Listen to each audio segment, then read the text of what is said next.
हुकूमत भी तुम्हारी, दरबार भी तुम्हारा, और तुम झूठ को सच लिख दो, अखबार भी तुम्हारा। पढ़ाई भी और पढ़ाई भी, और एक बड़ा मीडिया चैनल जो पूरी तरह से पीएमओ से फ़ोन आता है, उसके बाद चीज़ें बदलता है और कहता है 30 से 40 लोग। आप बताइए, पर अत्याचार लगातार बढ़ रहे हैं। मंदिरों में दिन दहाड़े रेप कर दिए जाते हैं। तो हुई हासिल लेकिन ईमान गवा बैठे, मस्जिद हुई हासिल लेकिन ईमान गवा बैठे। और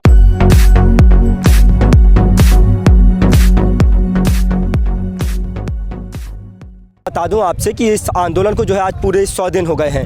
ये आंदोलन 100 दिन का हो गया है। और आज़ाद भारत में ये अगर आप देखें तो आज़ाद भारत में ये जो है कई जो लंबे आंदोलन चले हैं, इससे लंबे आंदोलन भी चले हैं, लेकिन ये लंबे आंदोलनों में शुमार हो गया है। और जिस तरह से आंदोलन चल रहा है तो कहा कि धीरे धीरे रे मना धीरे सब कुछ होए, माली सींचे 100 घड़ा ऋतु आए फल होए। तो धीरे धीरे चीज़ें बदल रही हैं, लेकिन सरकार जो है पूरी तरह से हठ धर्मी पर अड़ी हुई है। अगर सरकार को देखें तो कहीं ना कहीं मैंने देखा है कई सरकारें होती है, जिस तरह से विरोध हो रहा है, बड़े पैमाने पर विरोध हो रहा है। अगर आप विरोध का स्तर देखेंगे तो विरोध का स्तर जो है इसकी इस आंदोलन की लपटें जो है अगर आप देखेंगे जाकर के तो गांव देहात, बूथ स्तर पर, जिला स्तर पर, तहसील स्तर पर, राज्य स्तर पर, हर स्तर पर इस जो है चपेट पहुंच रही है इस आंदोलन की। लेकिन सरकार पता नहीं किस नशे में जो है चूर है, किस अहंकार में चूर है, सरकार को ये सब दिखाई सुनाई नहीं देता। इतना बड़ा विरोध हो रहा है, आप कह रहे हैं बूथ स्तर पर पहुंच गया है, तो क्या सरकार पे कोई ऐसा दबाव है इंटरनेशनल? क्या समस्या क्या है? बिल्कुल वही मुझे समझ नहीं आता कि सरकार के ऊपर आखिरकार ऐसा कौन सा प्रेशर है, सरकार के पास ऐसा कौन सा दबाव है सरकार के ऊपर कि सरकार को इन किसानों की जो और सरकार का लगातार विरोध हो रहा है। आप अगर देखेंगे तो 5 राज्यों में चुनाव है, 5 राज्यों के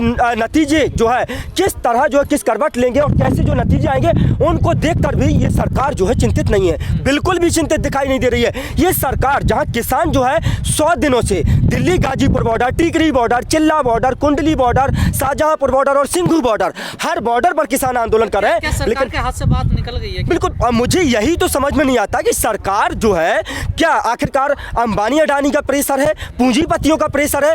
क्योंकि कभी कभी ऐसा होता है ना, जब जैसे हम किसी प्लॉट का या किसी चीज़ का बयाना ले लेते हैं और जेब में डाल लेते हैं और वो खर्च हो जाता है, फिर उसके बाद जो है देना बड़ा मुश्किल होता है। जब वो सामने वाला मांगता है तो देना बड़ा मुश्किल हो जाता है। तो ये आंदोलन कहीं ना कहीं गले की फांस बन गया है, सरकार के गले की फांस बन गया है। ना तो वो उसको उगल सकते हैं और ना निगल सकते हैं, तो ना अंदर ले पा रहे हैं ना बाहर निकाल पा रहे हैं। तो ये आंदोलन कहीं ना कहीं सरकार की गले की फांस बन चुका है। तो आपको नहीं लगता किसानों को अपनी रणनीति में थोड़ा बदलाव करना? बिल्कुल, मैं लगातार यही कह रहा हूँ कि किसानों को जो है, क्योंकि 100 दिनों से किसान आंदोलन चल रहा है, किसान आंदोलन लगातार 100 दिनों से चल रहा है, सरकार नहीं सुन रही है, तो रणनीति में बदलाव बहुत जरूरी है।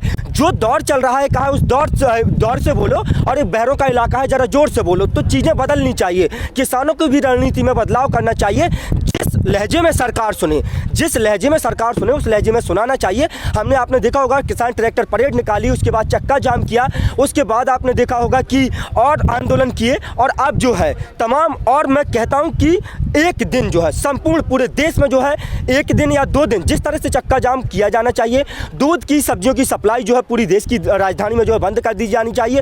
जो चीज़ें हैं जिस लहजे में सरकार सुने उस लहजे में सरकार को सुनाना चाहिए। नहीं, सुनाने की कोशिश कर रहे हो। आपके कल भी फिर 6 तारीख को एक कॉल है कि हम रोड को जाम करेंगे। बिल्कुल, फर्क थोड़ा ही तो पड़ रहा है। नहीं, वही मुझे नहीं समझ में आ रहा। ये जो सरकार खुद को कहती है कि हम कृषि कानून किसानों के फायदे के लिए लाए हैं, कृषि कानून किसानों के लिए फायदे के लिए लाए हैं, और किसान जो है 100 दिनों से सड़कों पर बैठा है।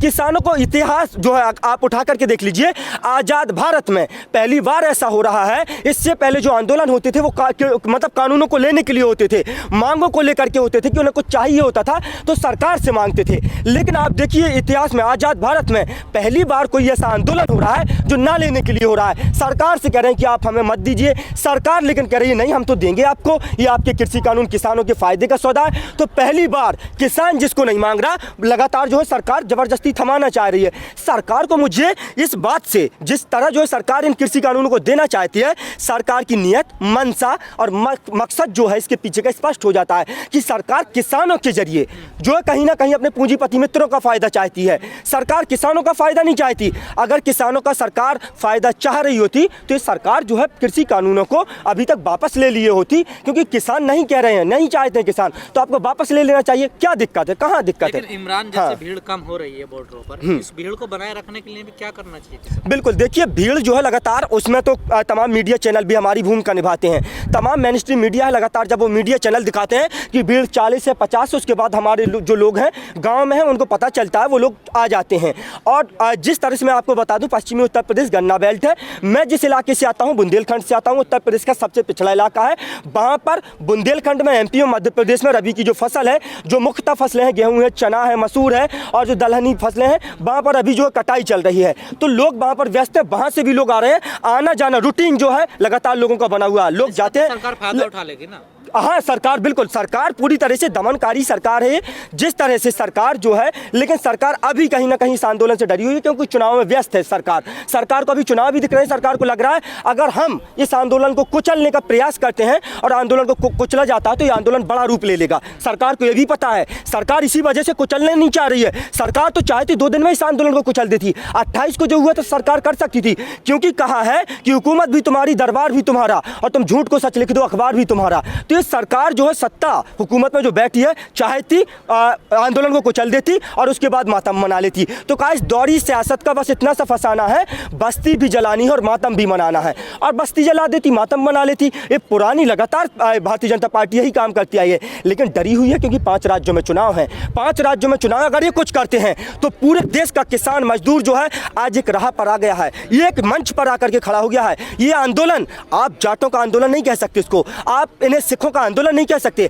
आप प्रांतों की सीमाओं में नहीं बांट सकते। हरियाणा, पंजाब का, पश्चिमी उत्तर प्रदेश का आंदोलन है। ये आंदोलन जन जन का आंदोलन है, ये राष्ट्रवाद का आंदोलन है। राष्ट्रवाद की जो परिभाषाएं बदली जाती है वो अलग है, लेकिन ये बाकी राष्ट्रवादियों का आंदोलन है। ये देश के तमाम नागरिकों का आंदोलन है, ये जन जन का आंदोलन है, जनता का आंदोलन है। बार बार कहते हैं हाँ, कि जन आंदोलन है, हाँ, जन जन का आंदोलन है। हाँ, आपको लगता है वाकई में जन आंदोलन? बिल्कुल, इसमें लगने वाली कोई बात नहीं है। ये आंदोलन जन आंदोलन में तब्दील हो चुका है, जनता का आंदोलन है। मैं कह देना चाहता हूं आपके चैनल के माध्यम से, जो लोग नहीं आ पा रहे हैं, आप सिर्फ उतने लोगों को मत समझिए कि सिर्फ यही लोग जो है कृषि कानूनों का विरोध कर रहे हैं या जो है आंदोलन का समर्थन कर रहे हैं। इसके अलावा भी एक बड़े पैमाने पर एक ऐसे लोग हैं जो अपने गाँव से, अपने जो है शहरों से, अपने कस्बों से इस कृषि कानूनों का विरोध कर रहे हैं और किसान आंदोलन का समर्थन कर रहे हैं। लेकिन नहीं काउंट करेगी ना? नहीं, सरकार करे, सरकार की ये जिम्मेदारी की सरकार इतने लोगों को दिख रही है। लेकिन हम लगातार कह रहे हैं कि एक फोन कॉल की दूरी पर मोदी जी समाधान बताते हैं। एक फोन कॉल की दूरी पर वो लोग भी हैं जो लोग इस आंदोलन में आ जाएंगे। आपने 28 जनवरी को भी देखा, टिकैत साहब की आंखों से आंसू निकलते हैं, उसके बाद वो आंसू कहीं ना कहीं संजीवनी का काम करते हैं, जन सैलाब में तब्दील हो जाते हैं और लोगों का जमावड़ा आप 2 घंटे के अंदर देखिए, जहां सिर्फ जो कुछ ही भीड़ बची थी उसके बाद 10,000 हजार की भीड़ इकट्ठा हो जाती है और लोग लगातार आना शुरू हो जाते हैं। तो आप ये मत समझिए कि जितने लोग यहाँ हैं। नहीं इमरान भाई, आप कह रहे हो कि जो गांव में घर में बैठा है वो भी विरोध कर रहा है। बिल्कुल, उससे दिक्कत थोड़ा ये सरकार को, घर बैठ के गांव बैठ के नहीं, वो सड़कों पर आएगा मेरे भाई, वो सड़कों पर आएगा। ये हमारे जो नेता हैं, जो 40 किसान संगठन के जो नेता हैं, वो तय करेंगे कब उनको बुलाना है, कब उनको कॉल करनी है, कब उनको जो है सड़कों पर उनको भी लाना है। आएंगे, सब लोग सड़कों पर आएंगे, आप बिल्कुल चिंता मत करिए। वो लोग बिल्कुल, जो धीरे धीरे बन रहा है, धीरे धीरे चीजें बदल रही है ना। आप देख रहे हैं कि रणनीति में बदलाव किया जा रहा है, जैसे जैसे जो है सरकार को सुनाने की मतलब चीजें जो है कवायद वो आगे नहीं, सरकार चुनाव में व्यस्त है, सरकार को चुनाव दिख रहा है, सरकार चुनाव में व्यस्त है, रोजगार बांट रही है सरकार। नहीं, बिल्कुल, हम एक बात बताइए, किसान कहाँ नहीं है? पूरे भारत देश में किसान है। अगर आप किसानों की बात करेंगे तो ये 70% आबादी किसान है।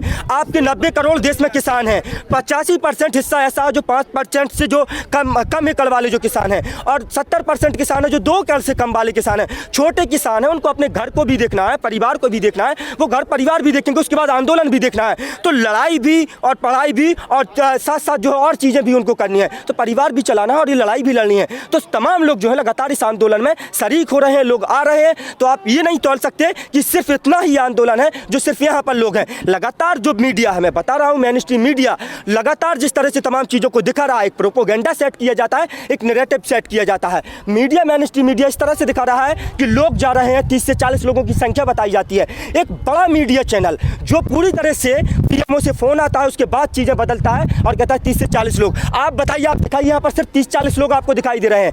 30-40 लोग नहीं दिखाई दे रहे हैं, लेकिन जिस तरह से जो है पूरी तरह से लोकतंत्र का चौथा स्तंभ होता है मीडिया, लोकतंत्र का चौथा स्तंभ न्यायपालिका, कार्यपालिका, विधायिका और पत्रकारिता, समाज का आईना होता है पत्रकार। लेकिन आप देख रहे हैं कि जो समाज का आईना होता है पत्रकार और जिस लोकतंत्र की दोहाई दी जाती है, हम पूरे विश्व में सबसे बड़ी लोकतांत्रिक व्यवस्था है, लोकतंत्र जो है वेंटिलेटर पर अपनी अंतिम सांसें गिन रहा है। आप लिख करके रख लीजिए, सुप्रीम कोर्ट के 4 न्यायाधीश सड़कों पर उतरते हैं और उसके बाद कहते हैं कि जो है लोकतंत्र खतरे में है। और लगातार यही कहा जा रहा है, लोकतंत्र ठेंगे पर कानून है इस देश में, लगातार ठेंगे पे कानून। आप देखेंगे जिस तरह से तमाम चीजें बदल रही हैं, ये सरकार वही सरकार है जो सरकार 2014 में नारा देती थी कि बहुत हुआ किसानों पर अत्याचार, अब की बार मोदी सरकार। और सरकार में आने के बाद आज देखिए किसानों पर अत्याचार लगातार बढ़ गए। ये वही सरकार थी जो कहती थी बहुत हुआ महिलाओं पर अत्याचार, अब की बार मोदी सरकार। आप देखिए, आप आंकड़े उठाइए कि महिलाओं पर अत्याचार लगातार बढ़ रहे हैं। मंदिरों में दिन दहाड़े रेप कर दिए जाते हैं, हाथरस, बदायूं और उन्नाव और कन्नौज, तमाम ऐसी घटनाएं हैं जो लगातार हो रही हैं। ये वही सरकार है जो कहती थी बेटी बचाओ और बेटी पढ़ाओ। ये नारा नहीं, चेतावनी थी भारतीय जनता पार्टी की कि बेटी को पढ़ाओ और भारतीय जनता पार्टी के नेताओं और मंत्रियों से बचाओ। ये चेतावनी भी लगातार जो है भारतीय जनता पार्टी की सरकार दे रही थी। जिस तरह से इन्होंने नारा दिया था कि बहुत हुई महंगाई की मार, अब की बार मोदी सरकार। आप देखिए लगातार महंगाई बढ़ रही है। नारा दिया था बहुत हुई डीजल पेट्रोल की मार, अब की बार मोदी सरकार। दाम देखिए आसमान छू रहे हैं, लगातार 100 पार कीमतें चली गई हैं पेट्रोल की और जो डीजल की कीमतें देखिए। एलपीजी का सिलेंडर जो महंगाई, जो 400 रुपये का एलपीजी का सिलेंडर यूपीए की सरकार में डाइन हुआ करता था, जो पेट्रोल की कीमतें डाइन हुआ करती थी, आज वो महंगाई देखिए आप लगातार आसमान छू रही है। लेकिन वो महंगाई बहुत ज़्यादा बन चुकी है। वो महंगाई देश हित में हो गई है, वो महंगाई राष्ट्र हित में हो गई है। तो मैं जो है अंत में इस तरह से जो है अपनी बात को ख़त्म करना चाहूँगा कि मैं कहना चाहूँगा कि ना समझोगे तो मिट जाओगे ये हिंदुस्तान के मजदूर किसानों, ना समझोगे तो मिट जाओगे ये हिंदुस्तान के मजदूर किसानों। तुम्हारी दास्तां तक ना रहेगी दास्तानों में, तुम्हारी दास्तां तक ना रहेगी दास्तानों में। और जिस तरह से लगातार लोग मुझे कह रहे हैं कि तुम बोल रहे हो, तुम चीख चीख करके बोल रहे हो, मुझे एहसास करा दिया जाता है कि तुम्हारा इस आंदोलन से क्या लेना देना है। तो मैं कहता हूँ कि वो मुझको जालिम का तलबगार नहीं लिख सकते और कम से कम वो मुझे लाचार नहीं लिख सकते। वो मुझको जालिम का तलबगार नहीं लिख सकते, कम से कम वो मुझे लाचार नहीं लिख सकते। और जान हथेली पर रखकर बोल रहा हूँ मैं जो सच, उसको इस देश की अखबार नहीं लिख सकते, उसको इस देश की अखबार नहीं लिख सकते। ये देश में लगातार जिस तरह से जो है बयानबाजियों का दौर चलता है और ये मीडिया जो है लगातार जिस तरह से बिक चुका है। कहा है मिर्जा गालिब ने इन्हीं मीडिया वालों के लिए लिखा था और सत्ता में जो हुक्मरान है उनके लिए लिखा था कि बंद कराने आए थे तवायफों के कोठे और सिक्कों की खनक देखकर खुद ही मुजरा कर बैठे, सिक्कों की खनक देखकर खुद ही मुजरा कर बैठे। और कहा है कि जिनसे थी उम्मीद की बनवाएंगे हमारा मजार, जिनसे थी उम्मीद की बनवाएंगे हमारा मजार, वो हमारी कब्र से ईंटें चुरा कर ले गए, वो हमारी कब्र से ईंटें चुरा कर ले गए। अंत में मैं कहना चाहूँगा जिस तरह से मुझे पता है ये सरकार फिर वही दाव फेंकेगी, फिर हिंदू को मुसलमान से लड़ाया जाएगा, फिर दलित को पिछड़े से लड़ाया जाएगा, फिर अगले को पिछड़े से लड़ाया जाएगा, फिर धर्म की चाशनी चटाई जाएगी, फिर जो है लगातार चीजें कही जाएगी। क्योंकि इन्होंने अपने मैनिफेस्टो में अभी आप देखिए किस तरह से जब राम मंदिर का जिक्र किया, राम मंदिर बन रहा है और अब जो है इनके जो समर्थक हैं वो कह रहे हैं अयोध्या तो सिर्फ झांकी है, अभी वृंदावन, काशी, मथुरा, बनारस अभी सब बाकी है। तो मुझे पता है फिर आगे आने वाले चुनाव में ऐसी चीजें की जाएंगी। तो मैं बता देना चाहता हूं मेरे नौजवान साथियों, जिस तरह से कहा जा रहा है कि किसी को लगता है हिंदू खतरे में है, किसी को लगता है मुसलमान खतरे में है, अरे जाति धर्म का चश्मा हटाकर देखो, पता लगेगा देश का किसान और हिंदुस्तान खतरे में है। खतरे में जाति धर्म मजहब नहीं, आपकी शिक्षा, स्वास्थ्य और रोजगार, सड़कें, बिजली, पानी, तमाम चीजें जो हैं वो आपकी खतरे में है। तो आप समझ जाइए कुछ नहीं है। और अंत में इसी लाइन के साथ मैं बात खत्म करूंगा कि मस्जिद तो हुई हासिल लेकिन ईमान गवा बैठे, मस्जिद हुई हासिल लेकिन ईमान गवा बैठे, और मंदिर को बचाया लड़ भिड़कर लेकिन भगवान गवा बैठे। आज फिर हमें धर्म के ठेकेदारों ने हिंदू मुसलमान के नाम पे लड़वाया है और जिंदा है देश के राजनेता। हम हिंदू मुस्लिम आपस में लड़कर अपनी जान गवा बैठे, हम हिंदू मुस्लिम आपस में लड़कर